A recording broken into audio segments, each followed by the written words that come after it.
विधानसभा विसर्जित करण्याचा आजचा शेवटचा दिवस आहे। महाराष्ट्राचे मुख्यमंत्री एकनाथ शिंदे राजभवनावर जाऊन आपल्या पदाचा राजीनामा देणार आहेत, पण त्यापूर्वी वर्षा बंगल्यावर हालचाली वाढत आहेत। लाडके भाऊ लाडक्या बहिणी महाराष्ट्राच्या कानाकोपऱ्यातून वर्षा बंगल्याबाहेर यायला सुरुवात झाली आहे। बघा, हे सगळ्या लाडक्या बहिणी या ठिकाणी पोहोचल्या। ताई, कुठून आल्या तुम्ही? आम्ही ग्रँड रोडून आले मी। आणि काय तुमची मागणी काय या ठिकाणी तुम्ही पोहोचले? एवढीच आहे की शिंदे साहेब येऊ दे, आम्ही त्यांच्या आज त्यांनी आम्हाला पाठिंबा दिलेला आहे, म्हणून आज ते नाही आले तरी आम्ही येणारच नाही।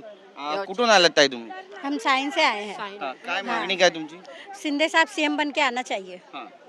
तुम्हाला वाटतं सीएम बनवतील? कारण 137चं संख्याबळ अपक्षांचं मिळून भाजपकडे देवेंद्र फडणवीस मुख्यमंत्री होतील अशी चर्चा आहे। तेवढे सीएम आम्हाला पण दिले असते तर आमचे पण आले असते, ते आले असते ना, का नाही आले? हे आधीच ठरवलं होतं ना तुम्ही, शिंदे साहेबाला मुख्यमंत्री नाही। मग कुठे ना कुठे लोक म्हणतील की बघा यूज अँड थ्रू झालाय, तसं होता कामा नाही, विरोधी पक्षाचा हसू होता कामा नाही। शिंदे सरकारच आम्हाला मुख्यमंत्री पाहिजे। मोदी साहेबांनी याचा विचार करा, गंभीरतेने विचार घ्यावा याचा।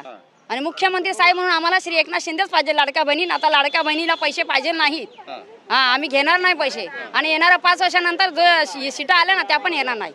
शिंदे सरकारच आम्हाला पाहिजे मुख्यमंत्री, त्यांच्यामुळे आले आम्ही। या ठिकाणी आणखी काही महिला ताई ताई ताई कुठून आल्या तुम्ही? तारदेवरूनच आलोय। मुंबईतले जात का सगळे? हो, मुंबईतलेच।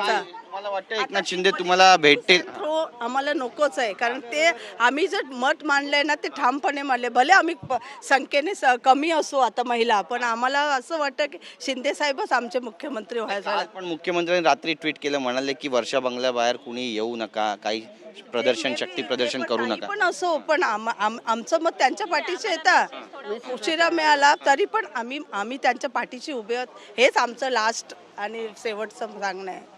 नक्कीच, पण तुम्हाला वाटतं ते पुन्हा मुख्यमंत्री होतील? होतील का नाही? होतील का नाही होता? एवढे आशीर्वाद बहिणींचे मनात कुठे भीती आहे का की लाडकी बहीण योजना बंद होईल? लाडकी बहीण काय आहे? लाडकी बहीण योजना जरी बंद पडली तरी चालेल, पण मुख्यमंत्री म्हणून आम्हाला शिंदे साहेबच पाहिजे। कुठे राग होत्या?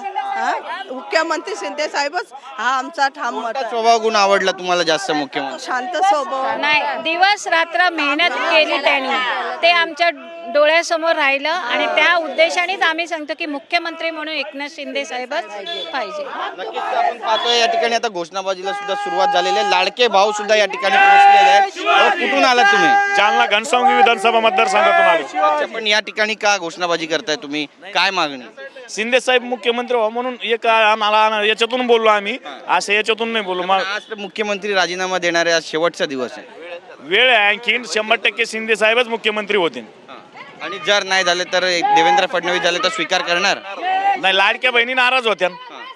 महाराष्ट्रात आपल्याला मतदान पुन्हा घ्यायचं द्यायचं लाडक्या बहिणीचं, त्याच्यासाठी पुन्हा मुख्यमंत्री शिंदे साहेब करावं ही सर्वांची इच्छा आहे। आणि पुन्हा पुढच्या मुंबई महानगरपालिकेची निवडणूक आहे, लाडक्या बहिणी नाराज होत्या, त्यामुळे शिंदे साहेबांनाच मुख्यमंत्री करावे। नक्कीच आपण पाहतोय शिवसैनिक आणि लाडक्या बहिणी ज्या आहेत त्या आता वर्षा निवासस्थानाबाहेर जमा व्हायला सुरुवात झालेली आहे, आणि मुख्यमंत्री एकनाथ शिंदेच व्हावे अशी मागणी ते लावून धरतायत। नेमकं काय घडणार आहे, महाराष्ट्राचे मुख्यमंत्री कोण होतील पाहणं महत्त्वाचं ठरेल।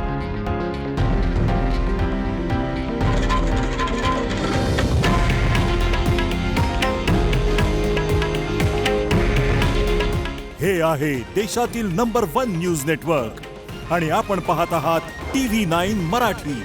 काळजी तुमची, हित महाराष्ट्राचं।